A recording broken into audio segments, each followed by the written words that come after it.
Assalamualaikum warahmatullahi wabarakatuh. Perkenalkan, saya Mega Susilawati MPD, calon guru penggerak Angkatan 4 dari SMA Negeri 3 Painan, Kabupaten Pesisir Selatan, Provinsi Sumatera Barat. Baiklah, pada kesempatan kali ini, saya ingin menyuguhkan sebuah video tentang tugas aksi nyata modul 1 tentang pemikiran Ki Hajar Dewantara dan budaya positif. Assalamualaikum warahmatullahi wabarakatuh. Waalaikumsalam warahmatullahi wabarakatuh. Selamat pagi Bapak dan Ibu semuanya. Senang sekali saya di sini sebagai calon guru penggerak dari SMA Negeri 3 Painan, Mega Susilawati MPD. Dengan senang hati menyambut kedatangan Bapak dan Ibu dalam kegiatan sosialisasi program guru penggerak Angkatan 4 dari kami SMA Negeri 3 Painan. Nah, pada kesempatan kali ini, pagi ini saya akan sedikit berbagi kepada Bapak dan Ibu semuanya tentang apa yang sudah saya dapatkan selama pembekalan baru dalam bulan ketiga. Jadi kami kemarin guru penggerak Angkatan 4 dimulai pada bulan Oktober tahun 2021. Sampai saat ini sudah jalan bulan ketiga. Nah, pada kesempatan kali ini kami membuat tugas yang ditugaskan oleh kegiatan ini, yaitu melakukan pengimbasan atau sosialisasi kepada rekan sejawat atau guru tentang modul yang sudah kami pelajari selama 3 bulan ini. Nah, pada kesempatan sosialisasi ini ada 2 modul yang menjadi titik atau tolak ukur dalam pengimbasan ini, yaitu modul 11 dan modul 14. Satu-satu kita akan berbicara tentang pemikiran Ki Hajar Dewantara, bagaimana filosofi dari seorang Ki Hajar Dewantara itu merubah semua paradigma kita terhadap pendidikan, yang selama ini pendidikan kita kenal adalah sebuah proses transfer ilmu saja atau knowledge saja, padahal dalam sebuah konsep pendidikan menurut Ki Hajar Dewantara itu jauh sangat mendalam dari sekedar proses transfer ilmu. Nah, yang kedua kita nanti akan berbicara tentang budaya positif yang akan kita warnai dalam kegiatan sekolah kita di SMA Negeri 3 Painan ini. Nah, sedikit informasi, kegiatan ini adalah kegiatan pengimbasan. Yang pertama kita sudah membicarakan pada kegiatan pertama, yaitu tentang modul ini, dan kegiatan saat ini kita akan berdiskusi lebih lanjut, lebih mendalam lagi tentang bagaimana pemikiran Ki Hajar Dewantara dan budaya positif di lingkungan sekolah. Nah, di sini saya sudah menyiapkan beberapa slide yang akan kita gunakan untuk diskusi nanti untuk lebih lanjut. Nah, tentang filosofi Ki Hajar Dewantara.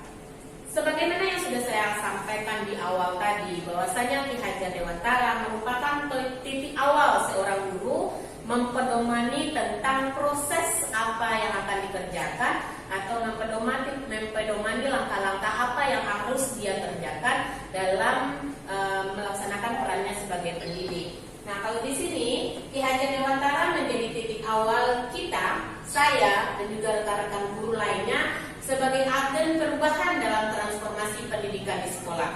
Jadi kita nih, masing-masing kita ini Bapak Ibu merupakan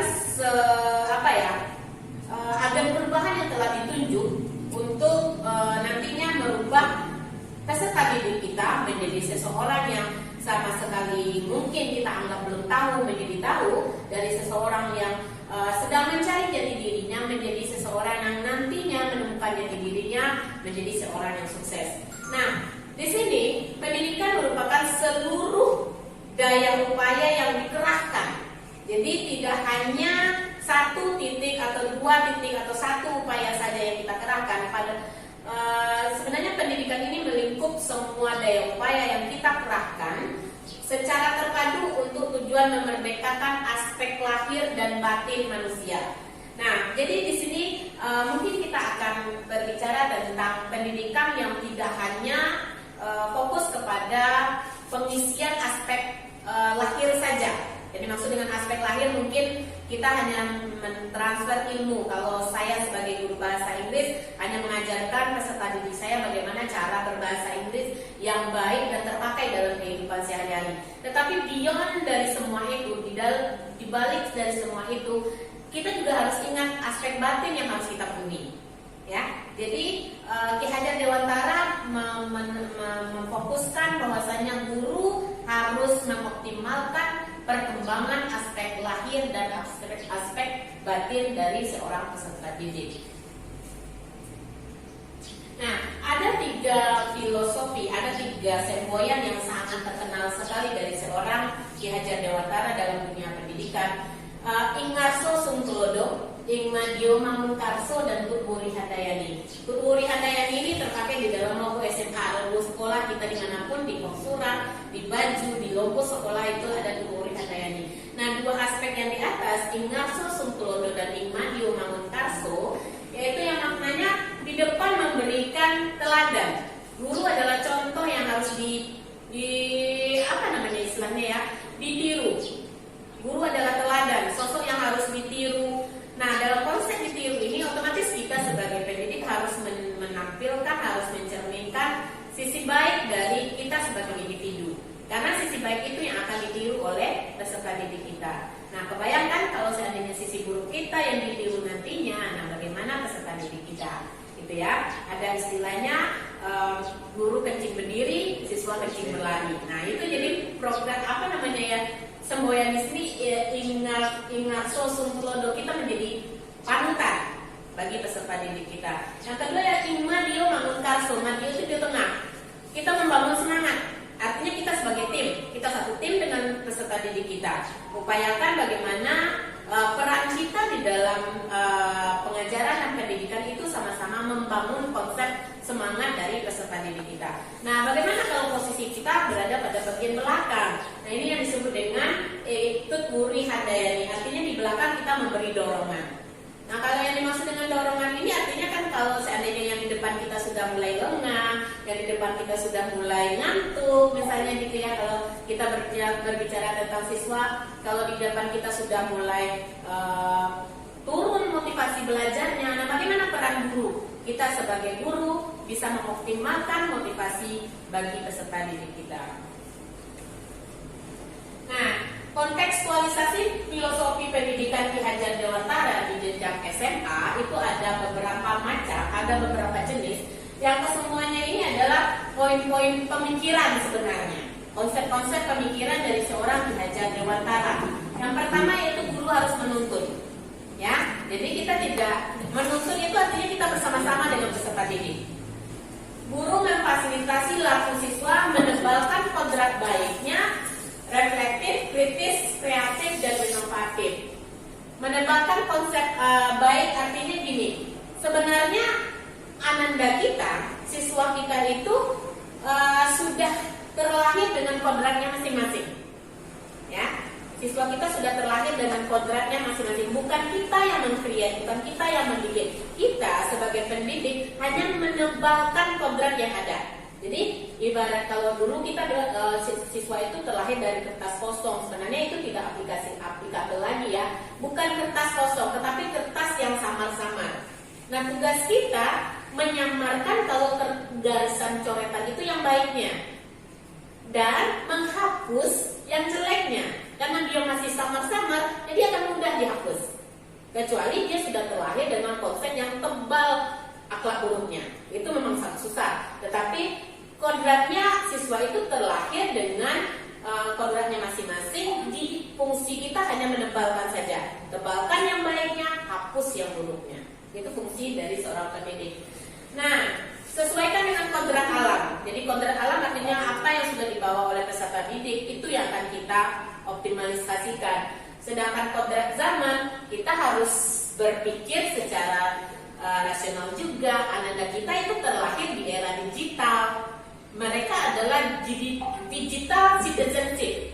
Mereka adalah penduduk asli dari dunia digital. Kalau yang zaman sekarang ya, anak angkatan 2000 ke atas, itu mereka penduduk asli. Kita yang bermigrasi ke dunia mereka. Kita yang tua-tua ini yang bermigrasi dan mencoba beradaptasi dengan dengan dunia dan zaman mereka. Nah, bagaimana konsep pendidikannya? Harus relate, harus sesuai dengan zaman mereka. Kalau mereka memakai HP, ya udah kita manfaatkan HP dan teknologi itu guna menunjang pembelajaran dan pendidikan kita. Itu yang dimaksud dengan kodrat zaman. Nah, merdeka belajar artinya bebaskan mereka, tidak dikekang. Bukan bebas tanpa batasan gitu ya, tapi merdekakan seluruh kodrat yang mereka miliki. Itu yang dimaksud dengan merdeka belajar. Jadi mereka dituntut jadi diri sendiri, tidak kita paksakan nih, mau you harus jadi ini, you harus jadi itu gitu ya. Terus bermain, ini konsep yang paling dasar Bapak Ibu. Ya, Bapak Ibu suka saat ini masih suka bermain nggak? Main game kadang-kadang di sela pekerjaan. Masih ya? Masih. Anak-anak juga seperti itu sebenarnya, karena konsep bermain itu kodrat yang kita bawa dari lahir. Jadi anak-anak kalau bermain yang nggak harus dikekang juga, tapi bermain yang bagaimana gitu ya. Nah, bermain yang kita sesuaikan dengan irama pembelajaran kita. Gak mungkin kan kita sedang belajar bahasa Inggris terus dia main lempar-lemparan atau main bola di luar lapangan. Itu tidak konsep yang relevansi dengan pembelajaran. Tapi bagaimana? Nah, saya sebagai guru bahasa Inggris menciptakan sebuah situasi pembelajaran yang melibatkan permainan di dalamnya. Nah, itu yang dimaksud dengan konsep bermain. Karena anak-anak itu memang cenderungnya bermain, Pak Ibu, ya. Terus ada siswa sebagai subjek, siswa bukan tabula rasa. Ini yang dimaksud dengan tadi, artinya siswa itu bukan kertas kosong sebenarnya. Dia adalah maha guru bagi dirinya sendiri. Kita cuma berperan sebagai penuntut saja. Nah, budi pekerti ini adalah kesatuan atau integritas dari pikiran, hati, kehendak, dan tindakan nyata. Jadi kalau seandainya siswa kita sudah berhati bersih, pikirannya sudah jernih, nanti akan dengan sendirinya lahirlah budi pekerti yang baik dari siswa tersebut. Ya, harus balance semuanya Pak Ibu. Jadi antara konsep pikiran, hati, dan kehendak ini harus selaras. Makanya dia akan nanti menghasilkan sebuah budi pekerti yang baik. Pendidikan dan pengajaran ini dua aspek yang selama ini mungkin kita menyamakan antara konsep pendidikan dan pengajaran.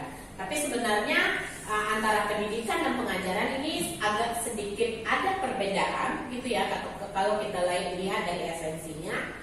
Kalau pendidikan memberi tuntunan terhadap segala kekuatan kodrat yang dimiliki anak agar dia mampu mencapai keselamatan dan kebahagiaan yang setinggi-tingginya sebagai seorang manusia, sebagai individu maupun manusia dalam lingkungan masyarakat. Sedangkan pengajaran, sama yang saya diskusikan di awal, hanya proses transfer ilmu saja, memberikan ilmu saja, gitu ya. Artinya kalau saya guru bahasa Inggris, ya udah tugas saya hanya mengajarkan konsep-konsep bahasa Inggris, bagaimana bahasa Inggris ini terpakai oleh anak-anak kita dalam kehidupan sehari-hari. Nah, tugas saya tidak hanya sebatas itu, Pak Ibu. Tugas kita tidak hanya sebatas itu. Kita harus memastikan juga peserta didik kita ini mampu nanti menjadi pribadi yang baik dan sukses di masa depan. Nah, itu konsep the whole pendidikan sebenarnya.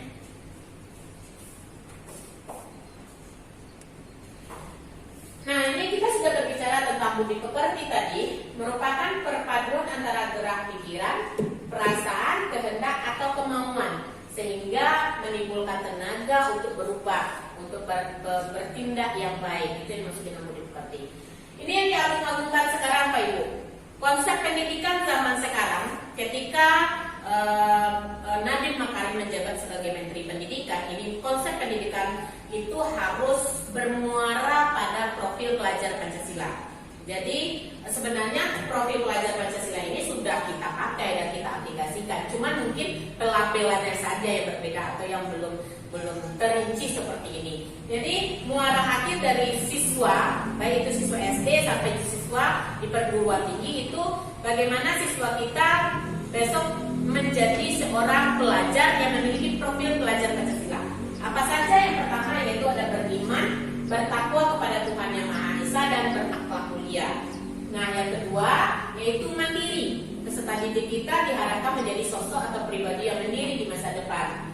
Yang ketiga, bernalar kritis. Ini sangat diperlukan sekali, yaitu peserta didik yang tidak hanya mampu menerima apa saja yang diberikan, tetapi juga mampu bernalar dan bertanggapan kritis tentang setiap isu yang terjadi di lingkungannya.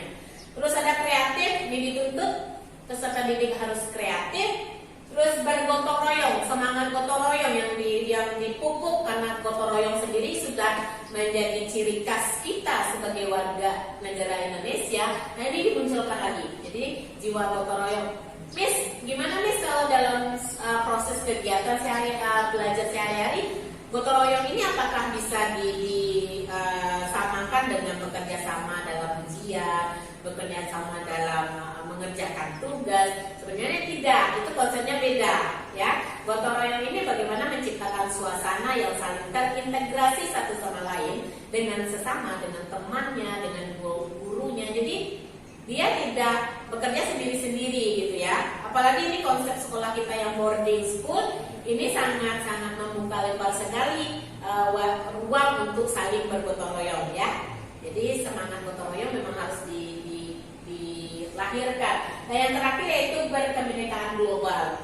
Jadi konsep peserta didik itu tidak ibarat katak dalam tempurung. Ibaratnya kayak gini, saya sudah jadi warga SMA 3 nih, siswa SMA 3, kayaknya udah deh, saya udah merasa puas, saya the best untuk Kabupaten Pesisir Selatan. Tidak, kita tidak boleh seperti itu. Jadi kita membuka ruang pemikiran pelajar kita bahwasanya mereka adalah warga dunia. Warga dunia artinya mereka dipersiapkan untuk berkompetisi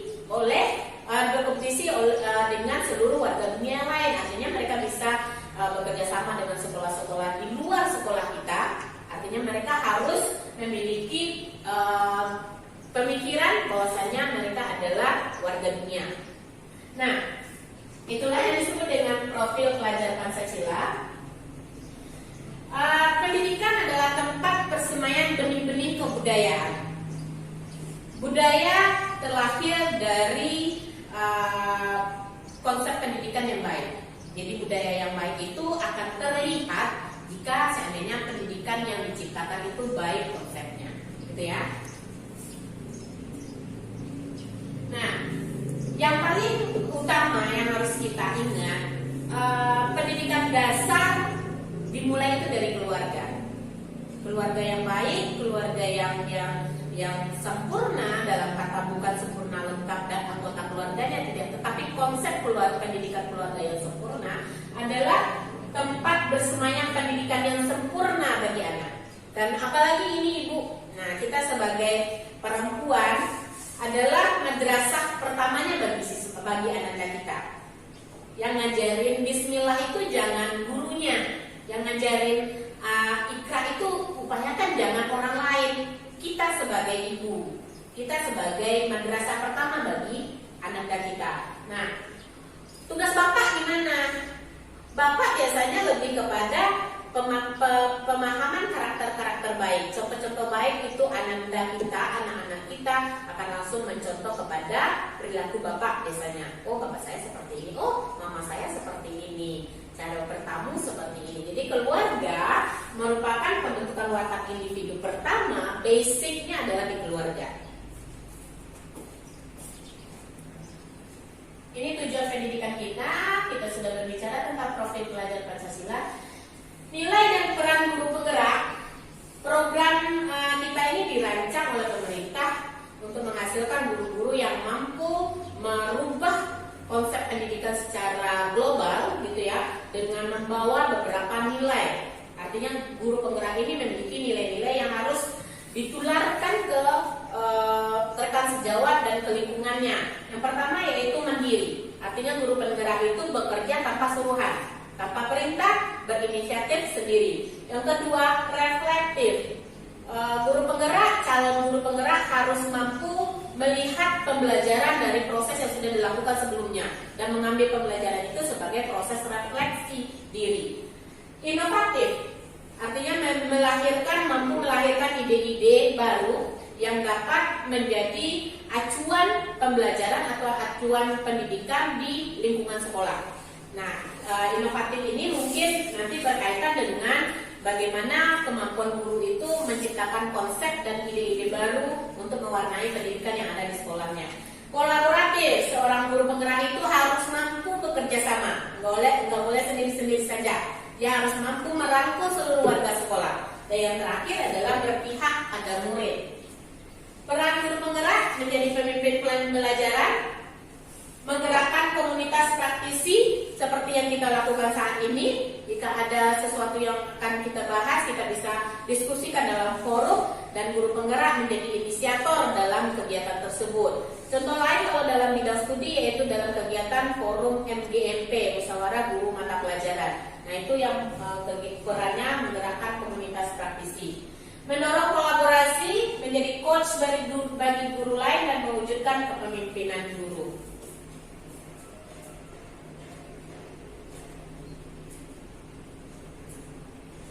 Nah, sebelum kita masuk ke modul 1.4, kita diskusi kalau seandainya ada yang ingin Bapak dan Ibu tanyakan atau diskusikan, tidak harus berupa pertanyaan, tetapi bisa berupa ide atau pemikiran.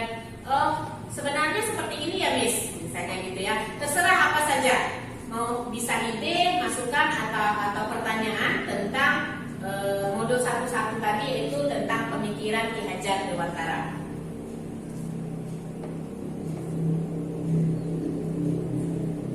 Ada? Bagaimana konsep pendidikan? Jejen? Ya. Terima kasih Bapak Ibu. Kita masuk kepada modul 1.4, yaitu tentang budaya positif. Budaya positif ini yaitu stimulus respon lawan dari teori kontrol. Kalau selama ini teori kontrol yang selalu dan pada umumnya kita terapkan dalam penegakan disiplin ke anak-anak. Jadi kita yang mengambil alih, kita yang memegang kontrol, kita yang menguasai, kita yang membuat aturan yang menjatuhkan hukuman. Tetapi sebenarnya di sini ada perbedaan antara stimulus respon tentang dunia pendidikan dan stimulus teori kontrol tentang dunia, gitu ya. Contoh kalau stimulus respon, nah pada saat ini saya fokus ke sini biasanya, gitu ya. Nah, perilaku buruk dilihat sebagai suatu kesalahan. Anak-anak kita datang terlambat, kita berpikiran terlambat itu salah, buruk, langsung dijatuhi hukuman. Nah, tetapi behind that one, di balik semua itu sebenarnya kita harus kaji dulu kenapa perilaku buruk itu muncul. Nah, itu jadi konsep stimulus respon seperti itu. Sedangkan dalam teori kontrol, semua perilaku itu pasti terlambat masuk kelas, dia ternyata pakai sendal, gitu ya. Nah, kebutuhan dasarnya sebenarnya yang ingin dia penuhi adalah untuk bertahan hidup. Maksudnya di sini kayak gini. Bukan contoh sepatu tadi, misalnya ada anak-anak kita yang tidak di sekolah ini ya, dia terlambat ke sekolah karena membantu orang tua jualan dulu atau nganterin jualan ke warung dulu. Nah, itu kenapa terlambat? Ya, kita tidak bisa mengukur secara langsung anak-anak kita itu terlambat karena ya kita lihat terlambatnya saja gitu. Tapi tanya dulu kebutuhan apa yang dipenuhi. Yang kedua ada cinta dan kasih sayang. Ini biasanya anak-anak kita yang kurang mendapat kebutuhan cinta dan kasih sayang di sekolah, biasanya dia mencari di rumah, biasanya dia mencari di sekolah, gitu ya, cari-cari ili-ili, gitu ya kalau dalam bahasa kita. Terus ada kebebasan, ada kebutuhan kesenangan, dan ada kebutuhan kekuasaan. Posisi kontrol ini fungsi sebenarnya yang sangat fundamental sekali dalam kaitannya. Miss lakukan kemarin dengan siswa bagaimana Hai, perkenalkan saya Mega Susilawati MPD, calon guru penggerak angkatan 4 dari SMA Negeri 3 Padang, Kabupaten Pertanyaan yang telah diberikan perasaan pembagian waktu dan peningkatan disiplin di sekolah. Selamat menikmati. Nah, ini saya tiga lesson kemarin. Bagaimana proses penyelesaian kasus? Itu yang masih tinggal itu. Kasus 1. Selesaikan pertanyaan yang telah diikutannya dan Nah, ini anak-anak kita bagaimana cara menyelesaikan kasus. Waktu itu mereka ada perselisihan, ya.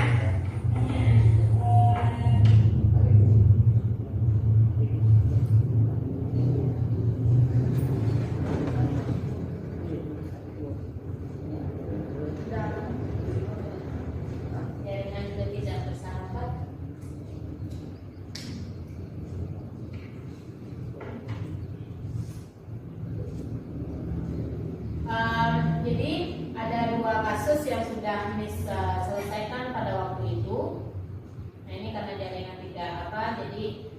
Demikian contoh restitusi bagaimana ini. Jadi siswanya dipanggil dan diselesaikan, ditanya akan permasalahannya seperti apa, terus kita menawarkan ke siswa bagaimana solusi terbaik versi mereka.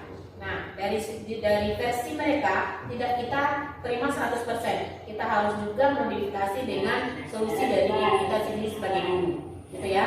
Dan diterima aja 100% dari yang mereka sampaikan. Nah, kita juga tawarkan ini loh yang terbaik seperti ini. Ya. Assalamualaikum warahmatullahi wabarakatuh. Perkenalkan, nama saya Fani Tahara, dari kelas 11 kelas 1. Baik. Oke, saya rasa demikian saja untuk praktik segitiga restitusi. Semoga bisa kita aplikasikan baik itu dalam kehidupan pendidikan di kelas maupun pendidikan di asrama. Karena konsepnya ibu-ibu sekalian, bapak-bapak sekalian adalah juga seorang pendidik, gitu ya. Oke, assalamualaikum warahmatullahi wabarakatuh. Nah, Iya, nah.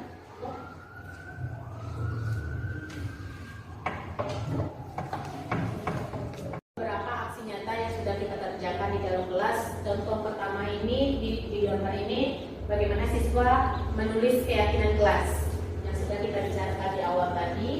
Ini kesepakatan kelas. Ini konsep belajar yang menyenangkan. Ya, bagaimana Ki Hajar telah berpesan dan bermandat ke kita bahwasanya pelajaran atau pendidikan itu harus menyenangkan. Kita kenal di sekolah kita ada istilah belajar di DPR, di bawah pohon rindang. Itu sangat menyenangkan bagi siswa kita. Nah, ini konsep belajar di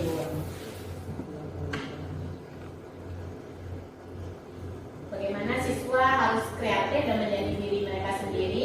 Konsep belajar menerapkan aturan menyenangkan dengan mengkombinasikan beberapa permainan dan metode.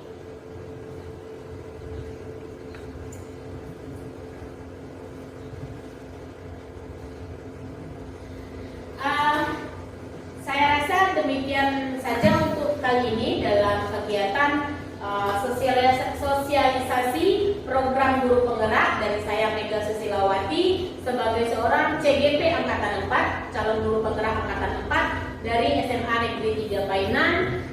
Semoga pengimbasan tentang pemikiran Ki Hajar Dewantara dan budaya positif ini bermanfaat bagi kita semua, terutama kita sebagai guru, terutama saya sebagai individu akan mencoba untuk mengoptimalkan nilai-nilai yang sudah saya dapatkan selama program ini dan menularkan kepada rekan-rekan yang lain. Terima kasih atas atensinya. Saya tutup saja. Billahi taufiq wal hidayah. Assalamualaikum warahmatullahi wabarakatuh. Waalaikumsalam.